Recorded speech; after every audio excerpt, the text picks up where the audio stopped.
जय श्री राम मेरे प्यारे मित्रों, आप सभी का पुनः स्वागत है। और आप सभी का बहुत बहुत धन्यवाद और एक विनम्र प्रार्थना कि मेरे YouTube चैनल को सहयोग कीजिए, विनय पत्रिका के पाठ को सुनिए और धार्मिक लाभ उठाइए, आत्मिक शांति आपको मिलेगी, ऐसा मेरा मानना है। विनय पत्रिका का पाठ आगे बढ़ाते हैं और गीता प्रेस गोरखपुर की ये किताब है जिससे मैं इस पाठ को कर रही हूँ। इसमें कुल 279 पद हैं और हम पद संख्या 152 पर पहुंच चुके हैं।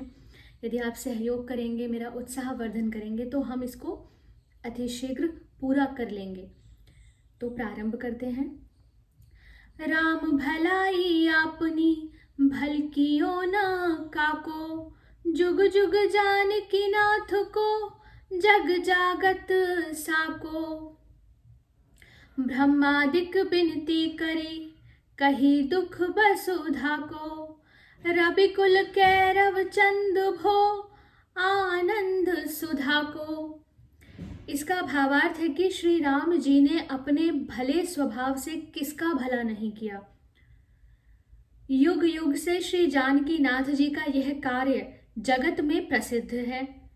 ब्रह्मा आदि देवताओं ने पृथ्वी का दुख सुनाकर जब विनय की थी, तब पृथ्वी का भार हरने के लिए और राक्षसों को मारने के लिए सूर्य वंश रूपी कुमुदुनी को प्रफुल्लित करने वाले चंद्र रूप एवं अमृत के समान आनंद देने वाले श्री रामचंद्र जी प्रकट हुए।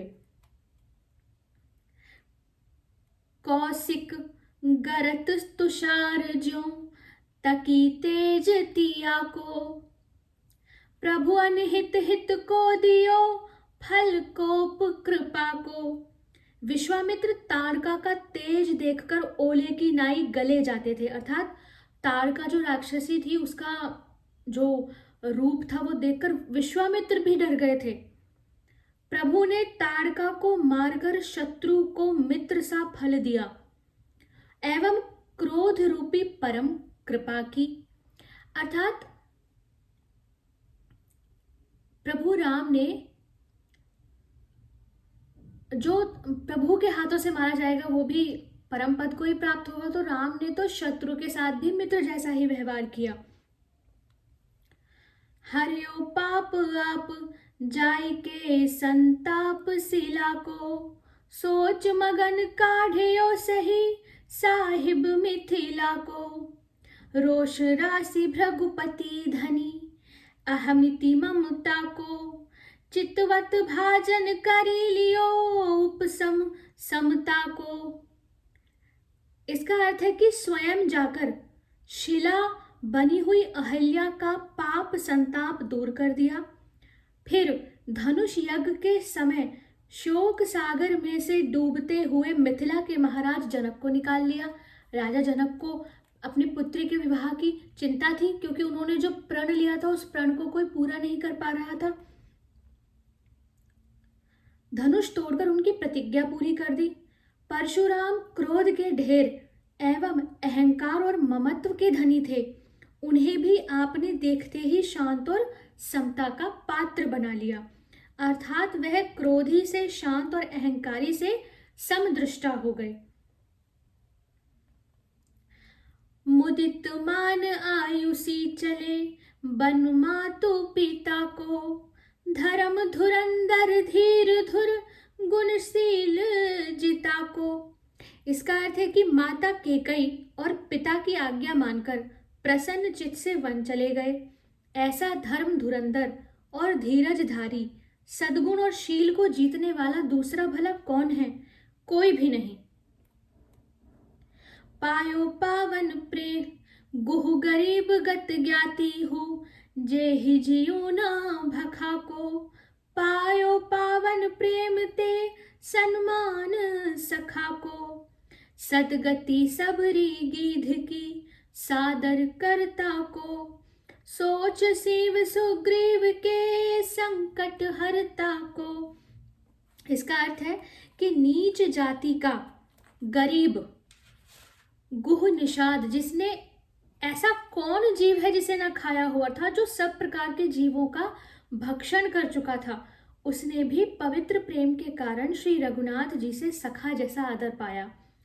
शबरी और जटायु को सत्कार के साथ मोक्ष देने वाला कौन है? और शोक की सीमा अर्थात महान दुखी सुग्रीव का संकट दूर करने वाला कौन है? श्री राम जी ही हैं।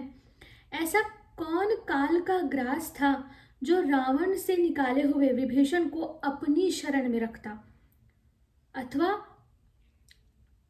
उस समय ऐसा कौन था जो विभीषण को अपनी शरण में रखता? अर्थात सब डरते रावण से कि रावण का भाई है, अगर हम इसे शरण देंगे तो रावण हमें मार डालेगा। जिस रावण के राज्य में आज भी विभीषण राजा बना बैठा है, यह सब श्री रघुनाथ जी की ही कृपा है।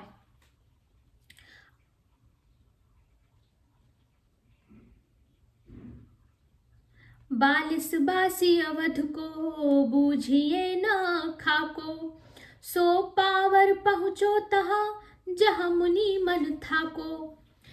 इसका अर्थ है कि अयोध्या का रहने वाला मूर्ख धोबी जिसमें बुद्धि का नाम भी नहीं था, वह पामर भी वहां पहुंच गया जहां पहुंचने में मुनियों का मन भी थक जाता है।